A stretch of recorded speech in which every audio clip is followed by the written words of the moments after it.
ಕೂಡ ಹೆಂಡತಿಯರ ಬಗ್ಗೆ ಅಪಾರವಾದಂತಹ ಗೌರವ ಇದೆ. ಅತ್ತೆಯನ್ನು ತುಂಬ ಗೌರವಯುತವಾದಂತಹ ರೀತಿಯಲ್ಲಿ ನೋಡಿಕೊಳ್ಳುವಂತಹ ಹೆಂಡತಿಯರ ಬಗ್ಗೆ ಅತ್ಯುತ್ತಮವಾದಂತಹ ಭಕ್ತಿಪೂರ್ವಕವಾದಂತಹ ಗೌರವ ಇದೆ. ಆದರೆ ಹೆಂಡತಿ ತಾಯಿ ಮಗನನ್ನು ಬೇರೆ ಮಾಡುವಂತಹ ಹೆಂಡತಿಯನ್ನು, ಅಥವಾ ಹೆಂಡತಿಯ ಮೋಹಕ್ಕೆ ತಾಯಿಯನ್ನು ದೂರ ಮಾಡುವಂತಹ ಮಕ್ಕಳ ಮೇಲೆ ನನಗೆ ತುಂಬ ಬೇಸರ ಇದೆ.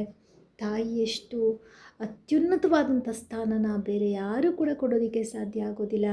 ಹಾಗಾಗಿ ತಾಯಿಗೆ ಪ್ರಾಧಾನ್ಯತೆಯನ್ನು ಕೊಡಿ, ತಾಯಿಯನ್ನು ಪ್ರೀತಿಸಿ, ತಾಯಿಯನ್ನು ಒಂದು ರೀತಿಯಲ್ಲಿ ಆಕೆಗೆ ನೀವು ಏನು ಕೊಡದೇ ಇದ್ದರೂ ಪರವಾಗಿಲ್ಲ.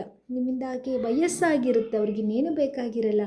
ಅಮ್ಮ ಅನ್ನುವಂತಹ ಒಂದು ಪದ ಎಷ್ಟೋ ಹೆಣ್ಣುಮಕ್ಕಳ ಜೀವನದಲ್ಲಿ ಇರೋದಿಲ್ಲ. ಅಮ್ಮ ಅನ್ನುವಂಥ ಪದ ಕೇಳುವಂತಹ ಅದೃಷ್ಟ ಎಷ್ಟೋ ನತದೃಷ್ಟ ಹೆಣ್ಣು ಮಕ್ಕಳಿಗೆ ಇರೋದಿಲ್ಲ. ಆದರೆ ಆ ಸ್ಥಾನನ ನೀವು ತುಂಬಿರ್ತೀರ, ತಾಯಿ ಅನ್ನೋ ಸ್ಥಾನನ ತುಂಬಿರ್ತೀರ.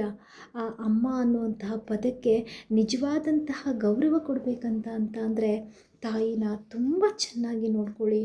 ಆಕೆಗೆ ಹೆಂಡತಿಗೆ ಒಂದು ಸ್ಥಾನ ಕಡಿಮೆ ಕೊಟ್ಟರೂ ಪರವಾಗಿಲ್ಲ, ತಾಯಿಗೆ ಮಾತ್ರ. ಯಾಕಂತ ಅಂದರೆ ಆ ಒಂದು ದೃಶ್ಯದಲ್ಲಿ ತಾಯಿ ಉಳ್ಕೋಬಹುದಾಗಿತ್ತು.